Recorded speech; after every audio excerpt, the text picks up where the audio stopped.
ಕನ್ನಡಿಗರ number 1 choice Kannada matrimony. ಇವತ್ತು ಶ್ರೀರಂಗಪಟ್ಟಣ ನಮ್ಮ ಸ್ವಾಮಿಗಳು ಹೇಳಿದ್ರು ಹಿಸ್ಟಾರಿಕಲ್ ಪ್ಲೇಸ್.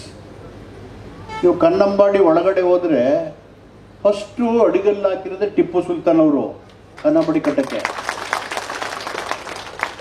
ಏನು ಗುರುಗಳೇ ನೋಡಿದಿರ ನೀವು ಕುಮಾರು ನೋಡಿದಿರಲ್ಲ, ಫಸ್ಟ್ ಹಾಕೋರು ಧೈರ್ಯನೆಲ್ಲ ಹೇಳಕ್ಕೆ ಅದನ್ನ. ಯಾಕೆಂದ್ರೆ ಅಂಬೇಡ್ಕರ್ ಹೇಳಿದ್ರೆ ಯಾರಿಗೆ ಚರಿತ್ರೆ ಗೊತ್ತಿಲ್ವೋ ಅವರು ಚರಿತ್ರೆ ನಿರ್ಮಾಣ ಮಾಡೋಕ್ಕಾಗಲ್ಲ. ಈ ಕಡೆ ಟಿಪ್ಪು ಅವ್ರಿಗೆ ಮಸೀದಿ ಇತ್ತು, ಆ ಕಡೆ ಶ್ರೀರಂಗಪಟ್ಟಣ ದೇವಸ್ಥಾನ ಇದೆ.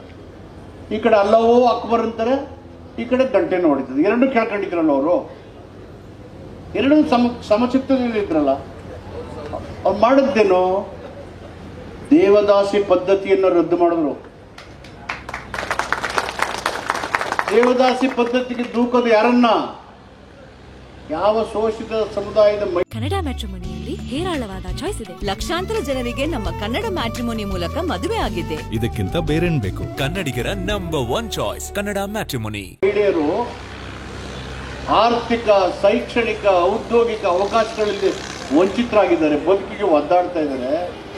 ಆ ಕಾಲದಲ್ಲೇ ಟಿಪ್ಪು ಸುಲ್ತಾನ್ ರದ್ದು ಮಾಡಿದ್ರು ದೇವದಾಸಿ ಪದ್ಧತಿಯನ್ನು. ಲ್ಯಾಂಡ್ ರಿಫಾರ್ಮ್ಸ್ ಆಕ್ಟ್ ತಂದಿದ್ರು.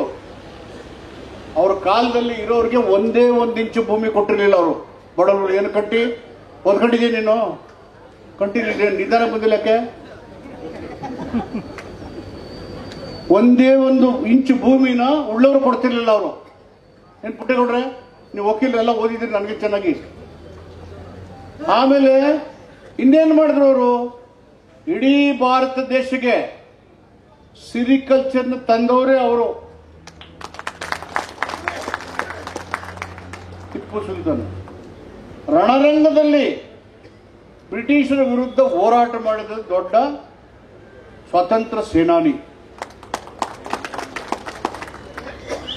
ಇದನ್ನ ಅರ್ಥ ಮಾಡ್ಕೊಳ್ದೇನೆ ಅವರ ಸ್ವಾತಂತ್ರ್ಯದ ಚಳುವಳಿಗಾರರನ್ನ ದೇಶದ, ಆಮೇಲೆ ವಾಣಿಜ್ಯ ಕೇಂದ್ರ ಮಾಡಿದ್ರು ಗುಬ್ಬಿ ಮತ್ತು ಹರಿಹರನ, commercial centres Gubbi and Harihara. ಬ್ರಿಟಿಷರ ವಿರುದ್ಧ ಓಡಾಡಕ್ಕೆ ಫ್ರೆಂಚ್ ಅವ್ರ ಜೊತೆಗೆ ಅವರು ಸ್ನೇಹ ಬೆಳೆಸ್ತಾ ಇದ್ರು. ಆ ತರದ ವ್ಯಕ್ತಿತ್ವ ಇದ್ದಂತ ಊರು. ಮೈಸೂರಿನ ಅರಮನೆ ಇದ್ದಿದ್ದಿಲ್ಲೇ ಫಸ್ಟ್, ಇದೇ ಕ್ಯಾಪಿಟಲ್ ಗುರುಗಳು ಹೇಳ್ದಂಗೆ. ಹೀಗಾಗಿ ಇಂಥ ನೆಲದಲ್ಲಿ ಬಂಡಿ ಸಿದ್ದೇಗೌಡರು, ನಮ್ಮ ಅಮ್ಮವರು ವಿಜಯಲಕ್ಷ್ಮಿ ಬಂಡಿ ಸಿದ್ದೇಗೌಡರು, ನಮ್ಮ ಬಾಬು, ಇವರೆಲ್ಲ ನಮಗೆ ಕುಟುಂಬದ ಸದಸ್ಯ ಇದ್ದಂಗೆ. ಅವ್ರು ಯಾರನ್ನೂ ಭೇದ ಭಾವ ಮಾಡಿದವರು ನಿಮಗೆಲ್ಲ ಗೊತ್ತಿದೆ. ಕನ್ನಡಿಗರ ನಂಬರ್ 1 ಚಾಯ್ಸ್ ಕನ್ನಡ ಮ್ಯಾಟ್ರಿಮೋನಿ.